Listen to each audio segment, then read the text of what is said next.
কোনো ক্ষমতাসীন ছাত্র সংগঠন যদি হলগুলিতে হল কমিটি দিতে পারে তাহলে তারা হচ্ছে জবরদখল চালাবে, তারা গেস্ট রুম গণরুম আনবে এবং তার মধ্যে দিয়ে শিক্ষার্থীরা আরেক দফা বিপন্ন হবে।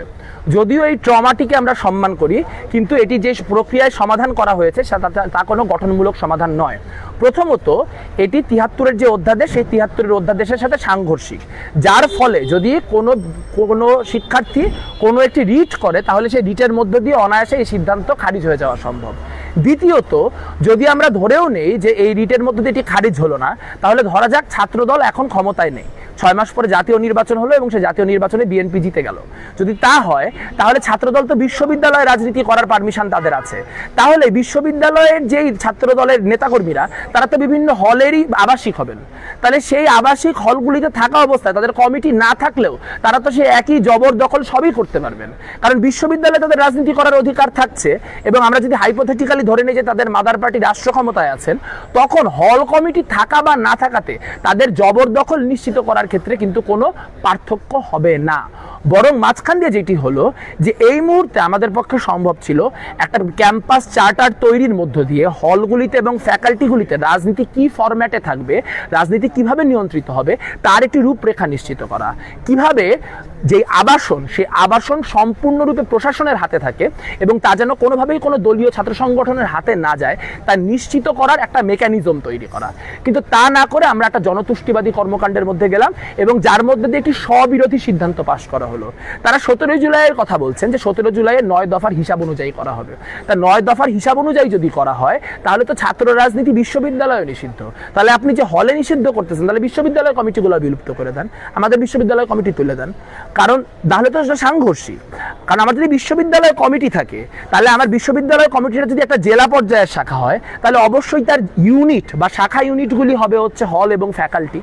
তাহলে আমি যদি হল এবং ফ্যাকাল্টিতে রাজনীতি করতে না পারি তাহলে আমি বিশ্ববিদ্যালয়ের ছাত্র রাজনীতি কি কোথায় করব? বাকছাস এবং উমামার মতো যায় কি সচিবালয়ে রাজনীতি করব? তা তো আমরা করতে পারবো না। কাজে আমাদের রাজনীতি করতে গেলে হল কমিটি দিতে পারি আর না পারি, আমাদের রাজনীতি আলটিমেটলি হলগুলি এবং ফ্যাকাল্টিগুলিতেই হবে। তো আজকে হল কমিটি নিষিদ্ধ হয়েছে, কালকে যদি আমি কোনো একটা হলে কথার কথা দুইটা ছাত্রের সঙ্গে চা খাইতে বসি তাহলে সেই দুজন ছাত্রকে যে ছাত্র ইউনিয়ন সন্দেহ করে হল থেকে বাইর করে দেওয়ার পায় তারা হবে না, তা আমরা নিশ্চিত হচ্ছে কিভাবে? তারা আরো একই সঙ্গে গতকালকে স্মরণকালে সব থেকে হাস্যকর কথাটা একটা প্রশাসনের মানুষের মুখ থেকে আমরা শুনছি, সেটি হচ্ছে গুপ্ত রাজনীতি নিষিদ্ধ করা হবে। আমার মাথায় বুদ্ধি কম সম্ভবত, আমি জানি না গুপ্ত রাজনীতি কিভাবে নিষিদ্ধ করে, কারণ গুপ্ত রাজনীতির বৈশিষ্ট্য হচ্ছে তা প্রকাশ্য না, ফলে তা ডিটেক্টেবল না। যা ডিটেক্টই করা যায় না তা নিষিদ্ধ কিভাবে করা হয় তা আমার জানা নাই। এই ঘটনার মধ্য দিয়ে বরং গুপ্ত রাজনীতিকে প্রণোদনা দেওয়া হলো এবং রাজনীতি যাতে কেউ ব্যক্ত না করে তার একটা ইনসেন্টিভ তৈরি করা হলো। এইটা লং টার্মে বিশ্ববিদ্যালয়ের জন্য ভালো হলো না। রাজনীতি প্রকাশ্য রাখার পরও আপনার কিছু কমন কনসেনসাস তৈরি করার মধ্য দিয়ে এবং সেগুলোকে কিছু বাইন্ডিং এর মধ্যে এনে সিটের যে অ্যালোকেশন সেই অ্যালোকেশন নিশ্চিত করা যায়।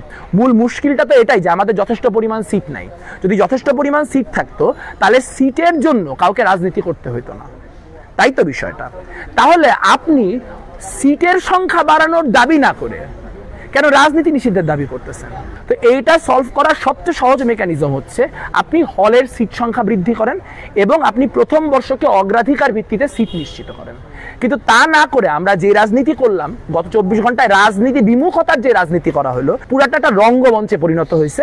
এবং যেহেতু সামনে ডাকসু, যদি এই কথাগুলি কেউ বলে তাহলে তার ভোট কমে যাইতে পারে, এরকম সব হাস্যকর ক্যালকুলেশনে বিশ্ববিদ্যালয়টা চলতেছে এবং আমরা গোটা দেশের কাছে একটা হাসির খোরাক, হাসির পাত্র।